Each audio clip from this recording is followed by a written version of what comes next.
Hindi lahat ng mukhang classy, elegante, o mukhang mayaman ay malinis ang paraan kung paano nila nakuha ang buhay na marangya.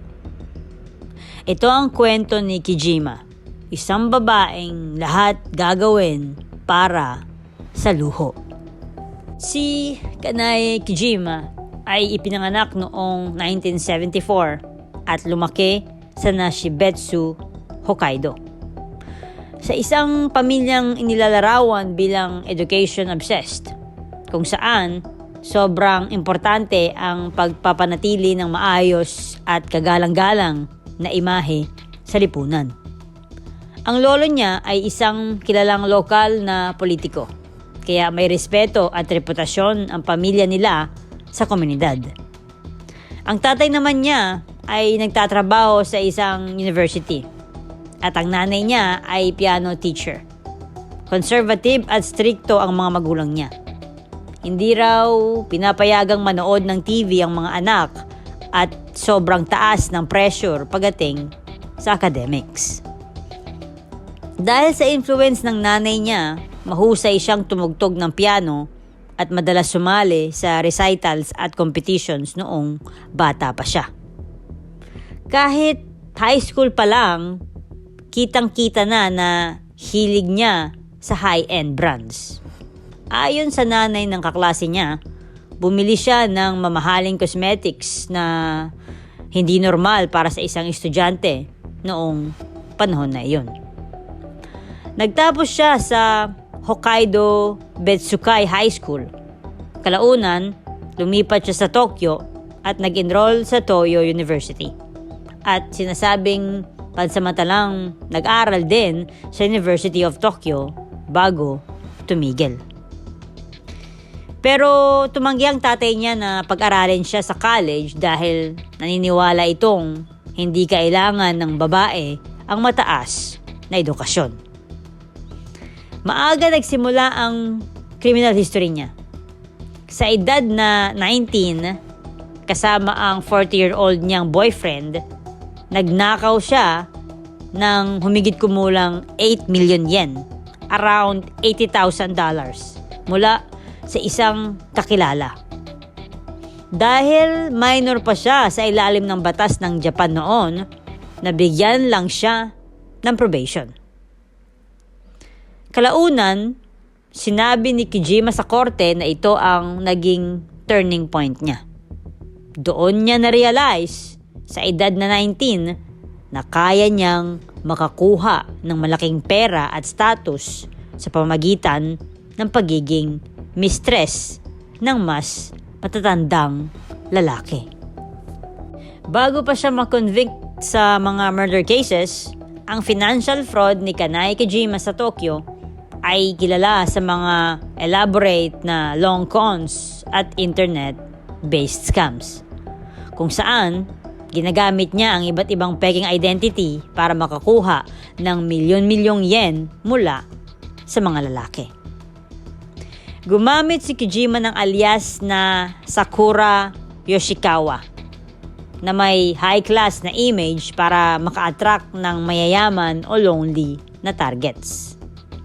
Ang fabricated niyang background ay kinabibilangan ng inaangkin niyang estudyante siya sa University of Tokyo o graduate na nangangailangan ng pera para sa music studies sa Amerika.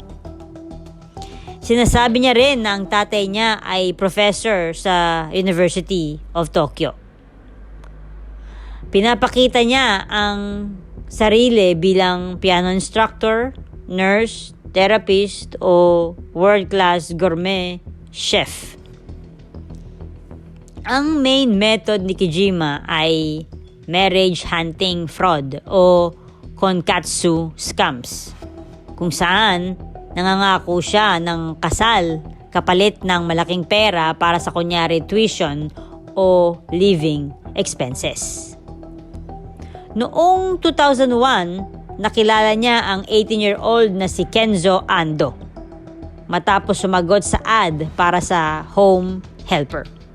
Kalaunan, nakakuha siya ng tinatayang 100 million yen o $1 million. Mula rito sa pamamagitan ng iba't ibang expenses. Madalas niyang kumbinsihin ng mga biktima na isa siyang dedicated student na nangangailangan ng pera para sa school fees bago sila magpakasal. Noong 2003, naaresto siya dahil sa scam sa Yahoo Auctions, kung saan hindi niya dinideliver ang mga items na binibenta online. Sa edad na 19, na pagdesisyonan ni Kijima na viable career ang pagiging mistress ng mas matatandang lalaki.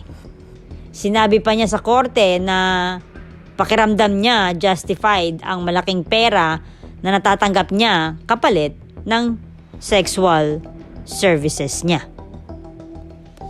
Kahit nakatira si Kijima sa isang simpleng, medyo shabby na apartment sa Tokyo at hirap paminsan sa renta at delivery fees, pinanatili niya ang isang digital facade ng sobrang yaman.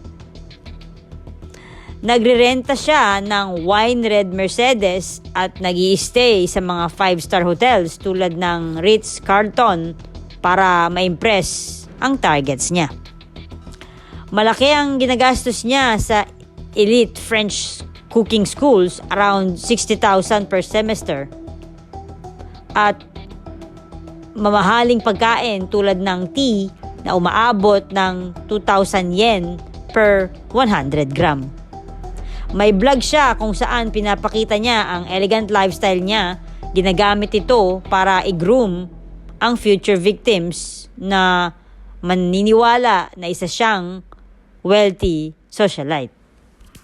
Ang killing spree ni Kanai Kijima ay nangyari sa loob ng 8 buwan noong 2009. Kahit pinaghihinalaang may involvement na siya sa mga kahinahinalang pagkamatay simula pa noong 2004. Napatunayang guilty si Kijima sa pagpatay sa 3 lalaking nakilala niya sa mga marriage hunting o konkatsu sites. Ang una ay si Takao Terada, 53 years old. Natagpo ang patay sa bahay niya sa Tokyo noong January 2009. Una itong itinuring na suicide. Ang pangalawa naman ay si Kenzo Ando, 80 years old. Namatay noong May 2009 sa isang sunog sa bahay sa Chiba Prefecture. Isa siyang mayamang lalaki na pinagtrabahuan ni Kijima bilang home helper. At ang huli ay si Yoshiyuki Oide, 41 years old. Natagpuan sa isang nirentang sasakyan sa parking lot sa Saitama noong August 2009. Ang pagkamatay niya ang nag-trigger ng investigasyon na humantong sa pagka-aresto kay Kijima. Ipinakita ng investigasyon na ang pangunahing motibo ng mga krimen ay pera. Natuklasan na malaking halagang pera ang nakuha mula sa mga biktima. Kadalasan sa pamamagitan ng pangakong kasal o illegal na pag-access sa kanilang accounts. Para maisagawa ang mga pagpatay, ginawa niyang nagmukhang suicide o aksidente ang mga ito. Ayon sa ebidensyang ipinakita sa trial, pinapahina muna ang mga biktima gamit ang sedatives bago sila ilantad sa carbon monoxide. Sa pamamagitan ng pagtanggal ng personal na gamit at pag-stage ng crime scenes, nilalayo niyang iligaw ang investigador para isipin na suicide ang nangyari. Ang serye ng mga pagpatay kung saan siya na-convict ay tumagal ng humigit kumulang 8 buwan noong 2009. Noong August 2009, ang investigasyon sa pagkamatay ni Yoshiyuki Oide ay nagpakita ng inconsistencies sa crime scene. Kaya napunta sa foul play ang focus ng pulis.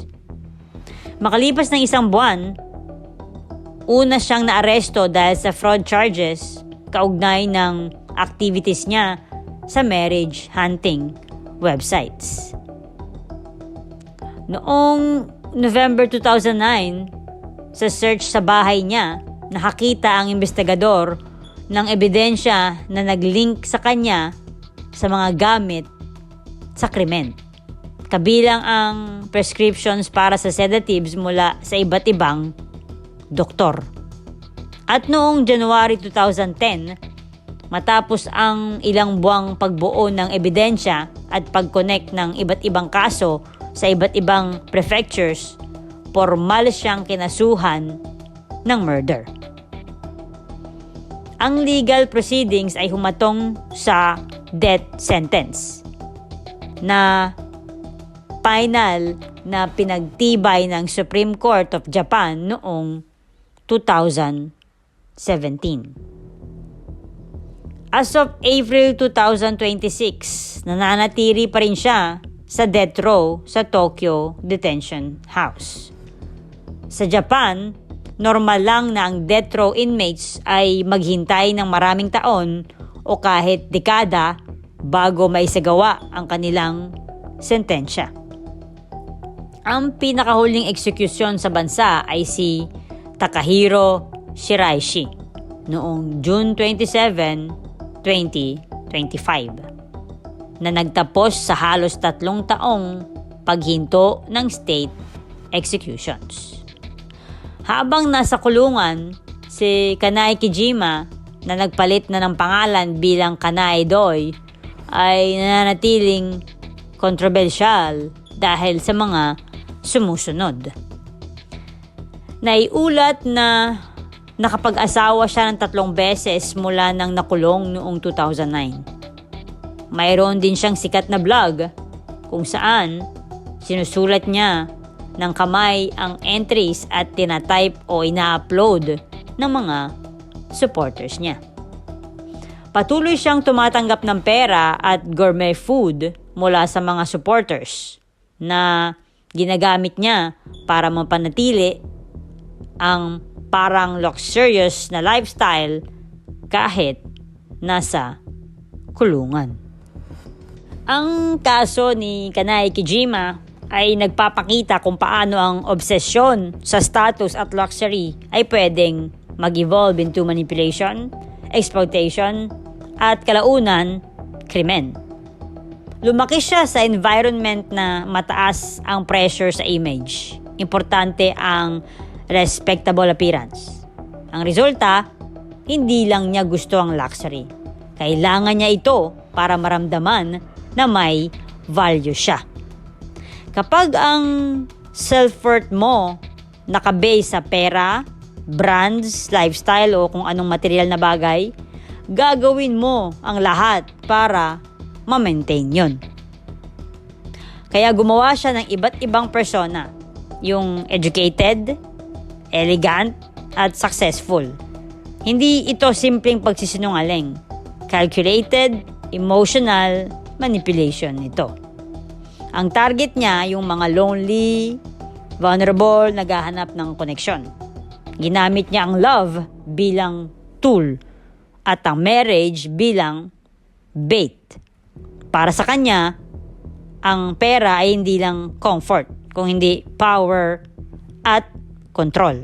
Habang tumataas ang lifestyle niya, tumataas din ang pressure na i-maintain ito. At dito nagsisimula ang danger.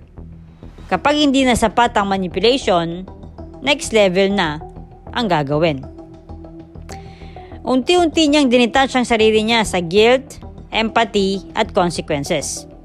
Sa isip niya, justified ang actions niya dahil sa service na binibigay niya. Ito ang pinaka-delikado.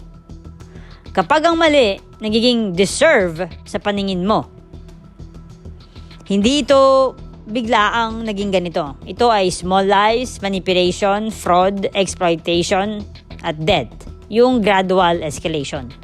At kapag walang consequence sa simula, lalo lang itong lumalala. Kaya mga besties, tandaan natin, ang luho na hindi mo kayang panindigan ng malinis, hihilahin ka pababa. Dahil ang pera na nakuha sa panlilinlang may kapalit na hindi mo kayang takasan.